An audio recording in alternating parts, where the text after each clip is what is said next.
शनिदेव हुए अस्त।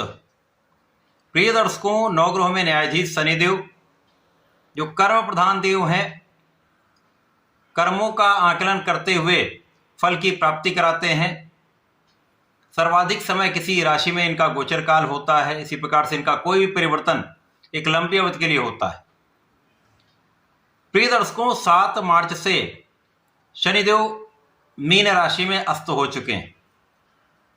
जब भी कोई ग्रह सूर्य के समीप होता है, सूर्य के साथ युति प्रभाव में होता है, सूर्य के आभा मंडल के समक्ष, सूर्य के प्रभाव के समक्ष उसका प्रभाव कुछ कम हो जाता है। इस प्रकार की अवस्था को अस्त अवस्था कहते हैं। अब शनि सूर्य के पुत्र हैं, परंतु इन दोनों में मतभेद हैं। दोनों अपने अपने क्षेत्र में विशेष ग्रह हैं। न्याय के कारक शनिदेव हैं, कर्मठ बनाने वाले शनिदेव हैं, नेतृत्व की क्षमता देने वाले सूर्यदेव हैं, राजतंत्र, राजनीति, शासन सत्ता, इसके कारक सूर्यदेव हैं।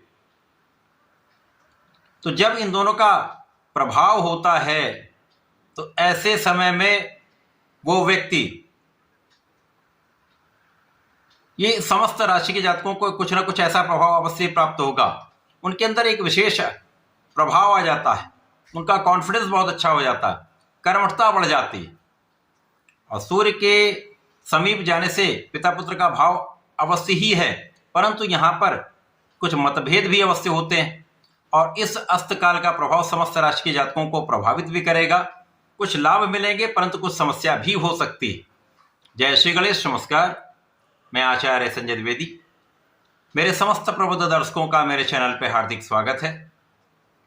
प्रिय दर्शकों, आज मैं मीन राशि का शनि के इस अस्तकाल से किस प्रकार का परिवर्तन या किस प्रकार के भाव में आपके निर्बलता आ सकती है या किन भाव में सकारात्मकता आ सकती है, मीन राशि के कैसा परिणाम प्राप्त होने वाला है, यदि कहीं पर कोई समस्या है तो उसका क्या निराकरण है, संपूर्ण विश्लेषण मैं पूर्ण तर्क के साथ करने जा रहा हूं। प्रिय दर्शकों, इस राशिफल को आप अपने लग्न तथा राशि दोनों के अनुसार देख सकते हैं। मीन राशि के स्वामी गुरुदेव बृहस्पति हैं। शनिदेव का गोचर लग्न में चल रहा है। अब लग्न में ही ये अस्त हो जाएंगे।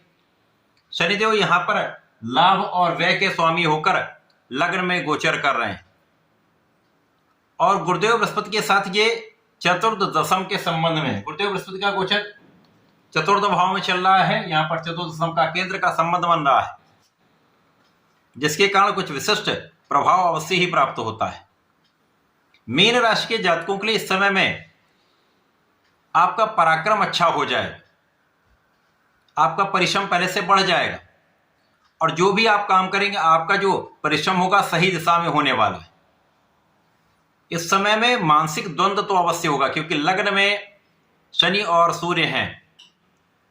यद्यपि इस समय में आप कर्मठ होंगे, आपके नेतृत्व की क्षमता बहुत अच्छी होगी, आपके अंदर सकारात्मकता बहुत होगी, आपका आत्मबल बहुत अच्छा होगा, परंतु मन का जो द्वंद्व है वो कहीं ना कहीं निर्णयों में देरी करा देता है, अवरोध कराता है, विरोधाभासी चीजें आती हैं।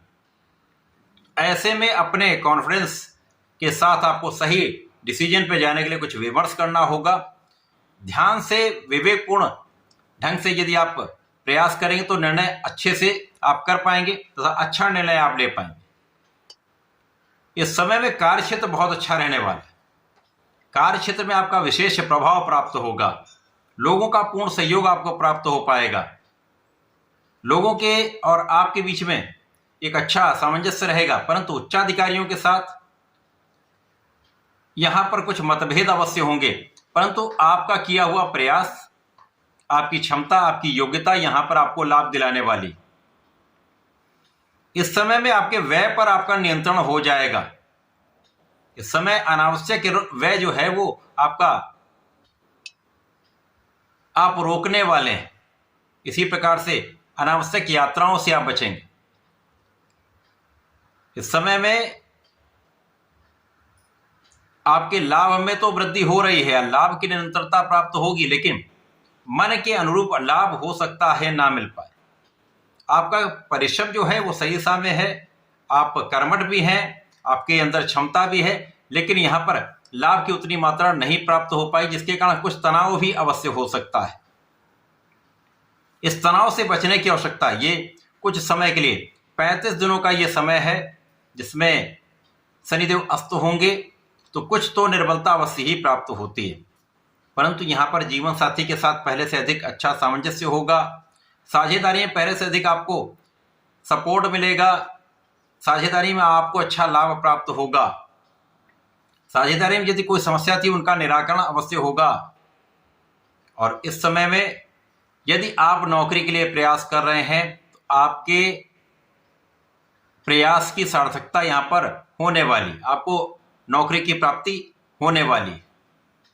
या आप नौकरी कर रहे हैं, नौकरी में नए अवसर चाह रहे हैं, अच्छे अवसर की प्रतीक्षा में थे आप, तो यहाँ पर अच्छा अवसर मिल सकता है। आपके मन के अनुसार आपको कार्य प्राप्त हो सकता है। तो ये समय शनि का अस्तकाल भाई बहनों से जो कहीं कुछ तनाव था वो कम होगा। भाई बहनों के साथ जो मतभेद थे उनमें कमी आएगी। अच्छे मित्रों का साथ निश्चित रूप से प्राप्त होगा। यहाँ पर स्वार्थी मित्रों से दूरी बन जाएगी।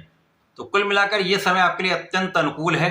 जब आपका प्रभाव बढ़ेगा, आपकी क्षमता में वृद्धि होगी, परंतु कहीं ना कहीं मन का तनाव, द्वंद्व, ये आपके लिए कुछ समस्या का कारण बन सकता है। अतः इस समय में आपको सूर्यदेव को जल देते रहना है। ओम घड़ी आदित्याय नमः का जप करना है। शनिदेव के मंत्र ओम प्राम प्रीम प्रोम सह शनिश्चराय नमः का प्रत्येक शनिवार को एक माला का जप करेंगे तो इस समय का उपयोग करके आप लाभ ले पाएं। तो ऐसा करके इसका उपयोग करें। धन्यवाद, नमस्कार।